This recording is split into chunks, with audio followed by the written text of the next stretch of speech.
Thanks for downloading a 3CR podcast. 3CR is an independent community radio station based in Melbourne, Australia. We need your financial support to keep going. For more information and to donate online, go to 3cr.org.au. Now stay tuned for your 3CR podcast.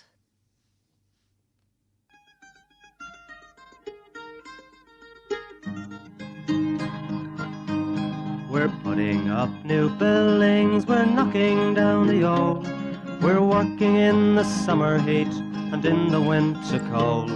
And the labour power we sell, me boys, for a hard-earned weekly pay produces mighty profits for the greedy MBA.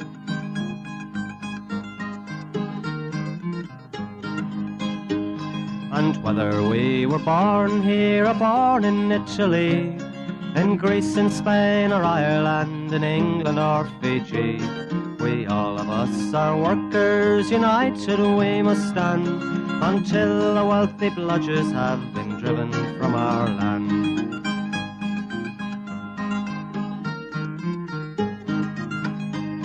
We faced deregistration, it backfired in the face.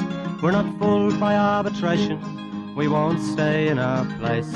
We hit the bosses hard and fast to win and keep our gains, and break a couple of concrete pours to back our log of claims.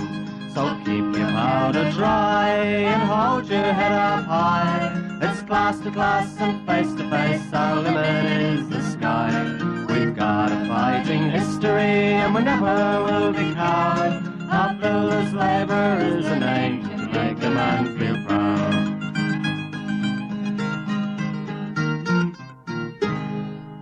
And it's good morning from the Concrete Gang, up bright-eyed, bushy-tailed. Good morning, Warren. Good morning, Campo. Good morning, Goanna. Morning, viewers. I'm not alone. It was a tough show last week. Very Warren. It was a very Warren show. Indeed it was. But we are here on Community Radio 3CR. Thanks again to all those people who contributed through the radiothon, through the pull-up we had down in Port Melbourne. It was a huge success, and I reckon we can rest on our laurels a little bit for the next 12 months, because we have done an absolute treat for the radio station, and given the way they're rating the homes of public servants, journalists and all the rest of it, we'll probably get rated here. Oh, I reckon we might be a big chair. We're due. We're overdue. We're definitely overdue. We're probably overdue. That's right. Anyway, on a less humorous note, we should note that this is 12-month anniversary of the death at Box Hill on the VN Romano job, or CRC, with the Clark's crane collapse with the kibble, landed on Sean Burns, which tragically lost his life, 43-year-old. It's 12 months since the day, and we still haven't had WorkSafe or a coroner come out and exactly say why the crane broke or what happened. So that's the sort of stuff we're dealing with now. We've got people working under them cranes all across Australia, and they haven't come out and given us a category position on what happened. So, well, are you surprised that WorkSafe aren't doing anything? No, and we will come to WorkSafe again about some other issues in a minute, but it is 12 months. And my suggestion is it'll be at least another 12 months before they even get close to coming out with something. Yeah. And that is the pattern that has developed in this state for a considerable period of time. And when you have matters like the wall collapse in Swanston Street, which killed 3 innocent members of the public, taking years before anything actually was determined, and then basically Grocon got a slap on the wrist. This is just another example. Yeah, it's a disgrace, and I would have thought that the number of deaths in the industry is not catastrophic in this state, but because they are still occurring, then you would think that people in authority, people who have responsibilities, would actually do something. Well, The it's not them dying. the public ain't too confident at the moment. Sorry. It's not them dying, Byron. Yeah. That's the problem. It's workers on the coalface that are actually getting killed and maimed, and workers' families that have to deal with the consequences until politicians, are affected enough and bureaucrats are affected enough. Nothing will ever change, I don't think. And what's a politician going to die of? Overeating or, I don't know, choking on vomit from drinking too much red wine, but until it's the same old story, isn't it? Until it affects them, they couldn't give a shit. If it involves them losing their job, and their livelihood and perks, then maybe they might do something. But it'll be a long time since things change, I think. And it's even the culture of VN Romano, CRC, whatever you want to call them. Mate, we're still, like the other week I reported on incidents with the Alimac door opening up. We've got a proper safety rep there now, shop steward, a 4-man crane crew when it was a 3-man crane crew, an EBA, new tower crane, the whole bit. But they still haven't changed the culture. They're all worried about program and pushing. We're behind and pushing and pushing. And that's where you have another incident where another person will tragically could lose their life or get serious maim. So Incompetency, they can't run the job. And blame everyone else. Well, when there's a housing boom, even if it's an apartment boom going on, they all come from everywhere, and when the amount of work drops away, they'll all disappear again. Back down the cracks. And hopefully what will be left is some competent builders, but I'm not going to hold my breath. I should say the CRC jobs and the VN Romano jobs are all closed out of respect. Yep. Today. Righto. Now we should also mention that as we reported last week, the funeral for Sean McKinnon took place down in Warrnambool last Friday. And it was a big event. Oh, it was massive. I grew up with Shawnee. I know him as Mackerel. Like, I've known him, since I was 12, 13. He was a top bloke, good. He'd always been in the union. He worked in some places where, he'd be the only person in the union, but he's always believed in the union, and it was a good show-up of all his mates, his combi and all that. And Shawnee was the sort of bloke, he'd laugh that hard, white stuff had come out of his side of his mouth. That's the sort of bloke you're dealing with, and it was good to see the community down there as a whole get around him, and a lot of support coming from a lot of union members that he worked with as well. So it was a good send-off for a good bloke. And the surfing community as well. Yeah, they did a big paddle out. There would have been about 60. The lads did a massive paddle out. What? You didn't paddle? No, I didn't paddle. I didn't have a board big enough. You drove your combi down with your board. The last board I saw of yours is probably a little too small now. A little bit small. Yeah. But he would have needed the Kontiki raft to get out there, wouldn't he? I was looking at a tinny. Just an 11-footer. Yeah. So they did the paddle out, which is, the surfing community, that's a sign of respect. And they get 60 people doing it. It's a massive fucking effort. So, and it was I reckon they'll still be on the drink now then, boys. Was down that way last weekend, and I think that's probably right. Now, should just mention that our members in Tassie had their meeting at Hobart Town Hall, and part of that meeting actually was a minute's silence in respect for Sean, because Sean worked down in Tassie, and a lot of blokes took the opportunity to pay their respects. I just remembered something. I should say, this is how Shawnee's family, they're good people. Actually, when years ago Sean went and got his passport and he had to go get his birth certificate, his parents have actually, somewhere along the line, his birthday got mixed up. So he's actually been celebrating his birthday a month later than what he was actually born. And so he still, to this day, celebrated his birthday a month later than the actual date he was born. So somewhere across the line, they blame the dad messing up the paperwork, but there's somewhere he didn't celebrate his birthday on the government issue birthday. It was his own family birthday. Righto. So cheerio to all those family and friends of Sean McKinnon who died in such tragic circumstances in New Zealand. Righto. Now, our members down in Tassie not only paid their respects to Sean McKinnon, but also made a few decisions. one of which is to pursue a 15% outcome for their EBA over the length of, I think, 3 years. Now, they're getting themselves organised down there, and that's why I'm quite sure that the Liberal government, the ABCC and everyone else will be trying to make our members and officials' lives miserable, but they are getting themselves organised and the push is on. So congratulations to all the boys and girls down in Tassie, and hope the wind's at your back. Well done, lads. Oh, that'd be And getting ladies. up Eric Betts, wouldn't it? He'd be hating that, them getting united down there. Oh, poor Eric. Anyway, moving right I along. reckon he does. He dresses up at night in the little Hitler outfit, I reckon. He would. Uncle Otto. Yes. Uncle Otto always wore the Hogan's uniform. Heroes. He looks like the guy off Hogan's Heroes. the Moggalog. Colonel Clink. Yeah, that's even better. He uses Clinky. Clinky. Righto, let's move along to WorkSafe. Oh, and please. we're not the biggest fans of WorkSafe because they need to do more. And they got a bit of a message this week. Oh, yeah, we had a bit of a rally out the front of their joint, and we're handing out pamphlets and letting the community know about the dangers of asbestos and PFAS. This is how bad WorkSafe, they've got to get a little bit better. The getting better would be actually doing something, so they don't have to do much, just something.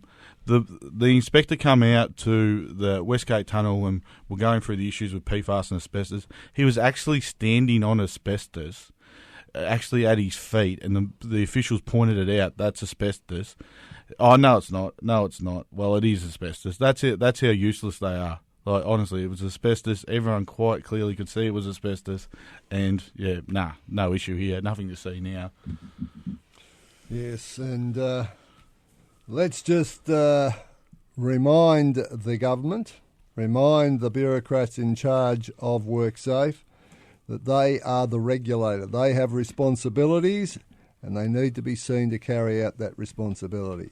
Because down at Westgate, let's just say they did something, they issued a PIN notice, and the company down there in control, CPB, and their subcontractors had a PIN notice on about a scaffold, a tube and fit scaffold, which was to be left in place, and a new work procedure was to be put in place for the dismantling of the unsatisfactory, unsafe scaffold. So what did they do? They went in overnight, pulled the whole bloody lot down, didn't worry about bringing forward a new swim or anything else. They didn't give a stuff. They just ripped it down. And my question is, what's WorkSafe going to do about that? Zip. Be zip, wouldn't I? I had an issue during the week on a job where they advised the builder because there's under 100 workers, they don't need first aid facilities. So they the inspector didn't bother turning up to the job, just sent an email to the site management team saying that their code of compliance says that if it's under 100, you don't need one. Forget about asking all the relevant questions about high risk work and how do you manage someone if they need first aid, all that sort of stuff. But they just sent through the advice you don't need it. So we ended up having to have an argument over something that could have been handled by the regulator. But I have to say that I thought media had some rules. I've seen a fair bit of PFAS stuff starting to get into the media, and I thought they had to actually track who the source was, and I believe that that's the Concrete Gang. This was first broke on this show. How come we're not getting referred to? It's probably a prelude to the raid. The raids. The raids. Yeah. Raids. That's why we got Campo in front of the door. Sorted. I'm more worried about the parasailers coming out the window. Righto, you're on the Concrete Gang every Sunday morning on Community Radio 3CR, and we might cut to a little track so we can collect our thoughts and Campo can secure the door a little bit more firmly. And this will be Sonia's data. Lover, you don't treat me no good no more, and it's for Leo at the forestry.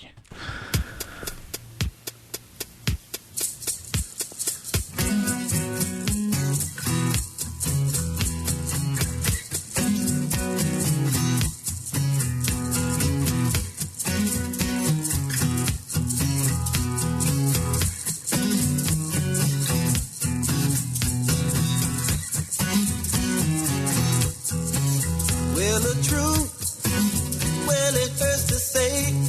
I'm gonna pack up my bag and I'm gonna go away. I'm gonna split, I can't stand it.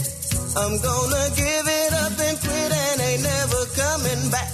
But before I get to going, I got to say, I know you used to love me, but that was yesterday. And the truth, I won't fight it. When the love starts burning, you got to do what's right. Oh, lover, lover, lover, you don't treat me no good no more. Whoa, whoa, lover, lover, lover, you don't treat me no good no more. Well, the truth, it hurts to say. I'm gonna pack up my bags and I'm gonna go away. I'm gonna split, I can't stand it. I'm gonna give it up and quit and ain't never coming back. But before I get to going, I got to say, I know you used to love me, but that was yesterday. And the truth, I won't fight it. When the love stops burning, you got to do what's right. But before I get to going, I got to say, there was a time, oh woman, when you used to shake it for me. But now, all you do is you treat me cold. Ain't gonna take it no more. Gonna walk out the door. Oh, lover, lover, lover, you don't treat me no good no more. No good no more. Oh, oh, oh. Lover, lover, lover, you don't treat me no good no more. Yeah, yeah, yeah, yeah. Almost every night. You don't treat me no good. Hurt me so bad 'cause you don't treat me right. Oh, woman, you know I love you so, but you're so mean to me, baby. I'm walking out the door. Oh, lover, lover, lover, you don't treat me no good no more. Oh, lover, lover, lover, you don't treat me no good no more. I know you used to love me in every way, but now I'm giving it up. I'm tired of crying all day. I can't stand it no longer.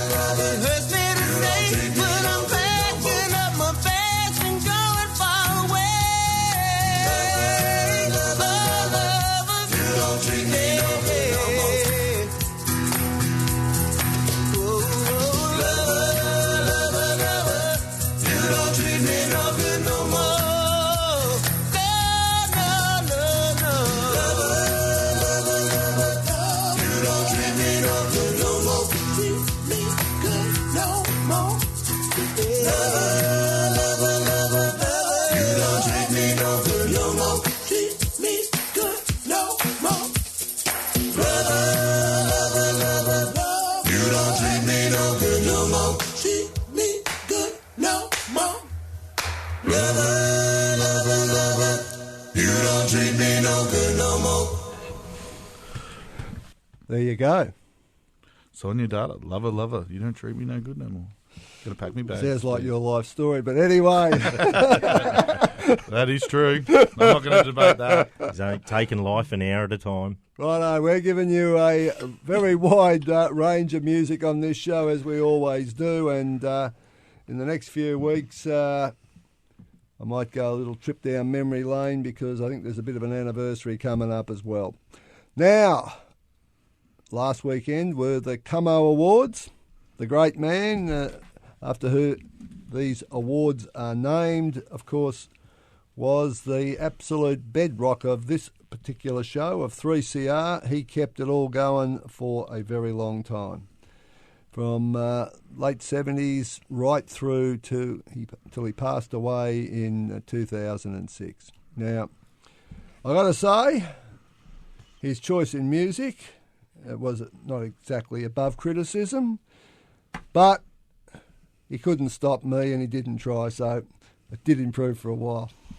So we're no chance. If Como couldn't do it, we're no chance. Yeah.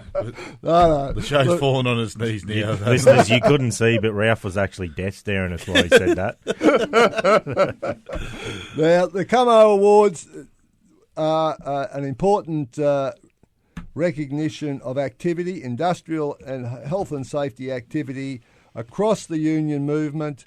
It's actually run by the Victorian Trades Hall Council and obviously named after Como, but covers a whole range of unions and activities. And the winner of the Como Award for Industrial Disputation... Drum roll, please. We got a drum roll? No, we haven't got a drum roll. Oh, there you go. There you go, we got the drum roll. The winner was the NUW, the National Union of Workers, for their chemist warehouse dispute, where they actually had a huge success, I reckon. Yeah. And low-paid workers in a fully franchised company arrangement, and they fought back from the ground up.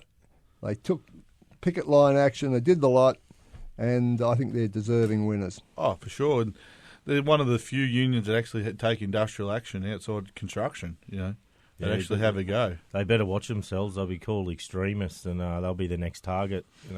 Unless we're conservative now and have zero disputation on the job, you become a target. Yeah, unfortunately true. But I do believe that there was an award for the PFAS as well, and not once in the speeches was the gang mentioned. The people who broke the story, Yep. we weren't mentioned. No, I didn't. No, that's the mail I'm getting. I had the man flu, so I didn't turn up. But I was drunk. at least he's honest. Yeah. You were down at Warrnambool. You had you were more than adequately covered for your absence. Now, yes, the PFAS campaign down at Westgate won an award, and I think it's deserved because it basically gives effect to our brilliant foresight and what was going to happen.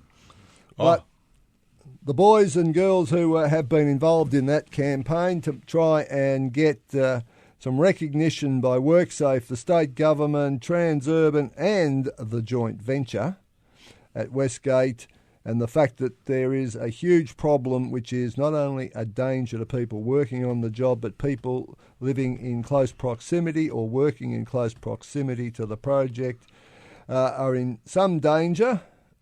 There's an argument about how much, and of course that depends on how much exposure there is.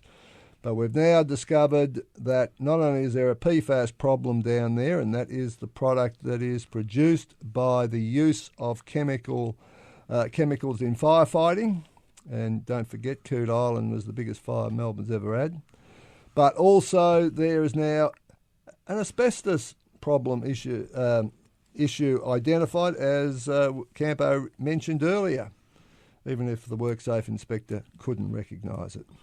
Yeah. His blind dog picked it up, though. I hope he was fully suited up, this blind dog. We should say a big shout-out, too. On Thursday, we had, I think, 50 activists handing out letterbox drop in the area and informing the community of the risk associated with asbestos and PFAS. I'll tell you what, the old sperm suit's not real. If your body's not in tip-top shape, it's not real flattering, the old sperm suit. I saw a few photos. I won't name and shame the blokes because I'd probably look very similar in it. Hey, I wasn't going anywhere near that. Nope. Yeah, there was a few lads that I reckon it might have been a bit of a wake-up call. Sorry to those lads, but I've just been real. That's yes. we only say it how it is on the gang. That's right. Now, little cheerio. They didn't win an award at the Como Nights, but they should be acknowledged. Little cheerio to Dario and to Frank. One who speaks with forked tongue. Who are now looking for work. Some builder is probably going to pick them up, but let's just say that they didn't cover themselves in glory and their employers got rid of them. Well, it's that time of the year. And didn't Gorilla wanted us to mention something about that? Stay tuned. Stay tuned, there could be. The old ABD world is crumbling. Looking shaky. So you've heard it first on the gang. So Hazer had a clean out. They can't fall. We're going to have to problem. That's half of our show. I'm gonna have to help. I'm sure someone will fit the gap. Fit the void straight into it. Anyway, Kayleys have had a clean out, Hazer have had a clean out, and ABD are about to have one. Righto, don't forget the delegates meeting on Thursday, 10 o'clock. Make sure your delegates there. Scallywags, John Moncrief, all those who know and love Mon John. Our mate Johnny got found guilty of bullying and fined $116,000. Is anyone surprised? No one is surprised. It should be in every paper of the land, but it's too much on us. Yeah. The ex-copper. Yes, exactly. I'm not sure why he got done for something he'd done all his life. Exactly. Difference is he used to get away with it and it was part of the job. Yes, and here we go. ABD Ozcast. That's definitely going to get us rated. Right. Cracked panels. And when the investigation of these second-rate damaged panels being delivered to site was identified, the request was, we want to see the drawings, and guess what? The panels were not constructed in accordance with the drawings. So 2 black marks against ABD and Ozcut. Zoos Victoria. One of our members was involved in the transporting of I'm not sure why a maintenance worker was involved in the transporting of a rhino, but the rhinoceros. It was in plant, mate. Is there a D mark? No, I reckon Drewy's just signed him up and called him maintenance. There's a forklift, bro, with plant. Anyway, this is a bit serious because the rhino got a bit upset about the journey, and when he was being unloaded from the truck, he ended up crushing our member between himself and the side of the truck, and our member has lost a finger. Why did this happen? No one can explain it. Why was our member involved in this at all? No one's explained it. It's a bloody disgrace. I heard they're pointing the finger at the rhino. Well, Too soon. Too soon. If that worker, rank and filer, is listening, I hope you get we apologise. Sorry. Yeah. He'll take you out for a McDonald's meal as compensation. Yes. Yeah. Happy Meal Wednesday. Happy meal. Righto. And Construct Traffic have been named as a potential major offender about a whole range of EBA matters, and there's been a lot of members ringing in complaining. And then CIP, who had their panel erection stopped because there was no barriers put into place to have an exclusion area around the erection. No flags, no nothing. Why? Because it was too windy. So it's too windy to have the flags. It's too windy to lift the Done bloody a risk assessment pre-cut. on the flags, not the panel. Who are we going for? Well, what about the age in the Australian?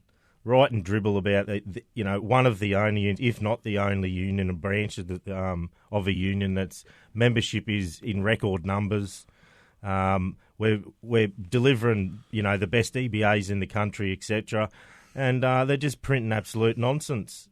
Unproved nonsense and attacking the secretary here, who happens to be in charge of that of the union that is being so successful. So, if that makes us the public enemy or whatever, but I think our members know who the best union is, and that we're under the right guidance here. Righto, who are we going for? I'm going with it. Rhino. I want the rhino. Well, he's got to go the rhino now. How many times we had a mention of a rhino on this show? Nah. Righto. Suki Lalas. The age. John. Well, The I was age. going to go John. Or could we Moncrief. go? We could go out with the same person you said before. No. For Suki Lala. Oh, yeah, I'm thinking that. Righto, we're going to go out in the same old way. Dare to struggle. Dare to win. If you don't fight, You lose. Good morning from the Concrete Gang and Dust My Broom.